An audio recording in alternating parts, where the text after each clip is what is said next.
জয় গুরু। পরম প্রেমময় শ্রী শ্রী ঠাকুরের শ্রীচরণে আমার শতকোটি কোটি প্রণাম। ঠাকুর পরিবারের শ্রীচরণে আমার শতকোটি কোটি প্রণাম। সকল ইষ্টপ্রাণ দাদা ও ভক্তিমতী মায়েদের আমার আনন্দিত জয় গুরু। ইষ্ট সম্বন্ধে মানুষকে বোঝাতে গেলে কথার চেয়ে যে কাজের অভিজ্ঞতা বেশি দরকার, সেই সম্বন্ধে শ্রী শ্রী ঠাকুরের শিক্ষামূলক উপদেশ জেনে নেব। সুরেনদা বলছেন, আমরা বাইরে গিয়ে মানুষকে যখন অল্প সময়ের মধ্যে ইষ্ট সম্বন্ধে বোঝাতে যাই, তখন কথার আশ্রয়ই তো বেশি করে গ্রহণ করতে হয়। শ্রী শ্রী ঠাকুর বললেন, তা তো করাই লাগে, কিন্তু ওই করাই সব নয়। করাগুলি মানুষের ব্যক্তিত্ব ও বচনের ওপর একটা ছাপ ফেলে যায়। কর্নেবালা মানুষের কথার তাই দাম হয়। ওই কথা মানুষকে কাজে প্রবুদ্ধ করে। যাজন মানে কর্মময় অভিজ্ঞতা ও আবেগ নিঃসৃত সুচিন্তিত উদ্দীপনী পরিবেশন। তখন ফ্যাচফ্যাচ করা লাগে না, অল্প কথাতেই কাজ হয়।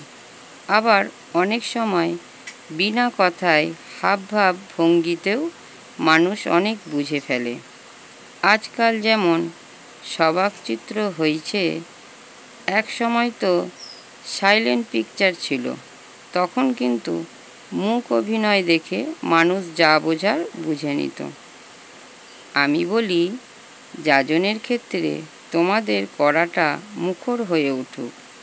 প্রত্যেকটি মানুষকে স্বস্তি, শান্তি, তৃপ্তি ও সেবা দেওয়ার আগ্রহ, অভ্যাস ও বুদ্ধি যদি কারও থাকে, তা তার অন্তরে একটা সক্রিয় সন্দিৎসু সম্বর্ধনী ব্যাকুলতার সৃষ্টি করে।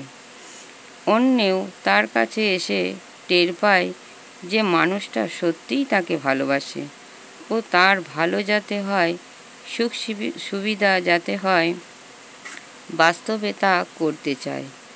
এতে যাজিত যে তার প্রতিরোধ বুদ্ধি ঢিলে হয়ে যায়, গ্রহণমুখরতা বিকশিত হয়ে ওঠে। এমনটা হলে অন্তরঙ্গতা জমে ওঠে, তখন যাজন কার্যকরী হয়। ভিডিওটি ভালো লাগলে একটি সাবস্ক্রাইব, লাইক, কমেন্ট ও শেয়ার করে আমাকে পরের ভিডিওটি করতে উৎসাহিত করবেন। আর যারা যারা আমার চ্যানেলটি সাবস্ক্রাইব করেছেন, তাদেরকে অসংখ্য ধন্যবাদ। পরমপিতার কাছে আমার প্রার্থনা, তাদের জীবন যেন সুখময় হয়ে উঠুক।